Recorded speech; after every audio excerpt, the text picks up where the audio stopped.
দীঘায় প্রবল জলোচ্ছ্বাস। তীব্র গরমে জলোচ্ছ্বাসের আনন্দে মাতল পর্যটকরা। গত সপ্তাহ থেকে এখানে পর্যটকদের ভিড়, কারণ সরকার গরমের জন্য স্কুল কলেজ ছুটি ঘোষণা করেছে। তারপরেই ভিড় বেড়েছে দীঘায়। সেখানেই সামুদ্রিক জলোচ্ছ্বাস বাড়তি পাওনা। আবহাওয়া দপ্তর সূত্রে খবর, দক্ষিণবঙ্গের সব জেলাতেই ঝড় বৃষ্টির সম্ভাবনা রয়েছে। তবে কিছু জেলায় আজ থেকে বৃষ্টি নামার সম্ভাবনা রয়েছে। গোটা বাংলা এখন তীব্র দাবদাহে পড়ছে। প্রচণ্ড গরমে নাজেহাল অবস্থা মানুষজনের। হাহাকার দেখা দিয়েছে, কবে আসবে বৃষ্টি।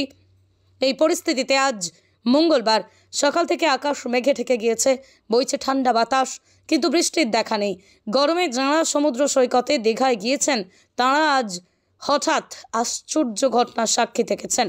আজ মঙ্গলবার দীঘার সমুদ্রে হঠাৎ জলোচ্ছ্বাস দেখা যায়, আর তা দেখতেই উপচে পড়ল ভিড়। এই জলোচ্ছ্বাসের জেরে সমুদ্রের জল গাঢ়ওয়াল টপকে চলে আসে, আর তাতে আত্মহারা পর্যটকরা। ওই জলের মধ্যে স্নান সেরে আনন্দ উপভোগ করেন পর্যটকরা। আলিপুর আবহাওয়া দপ্তরের পূর্বাভাস অনুযায়ী মঙ্গলবার গাঙ্গেয় পশ্চিমবঙ্গে ঝড় বৃষ্টির সম্ভাবনা রয়েছে।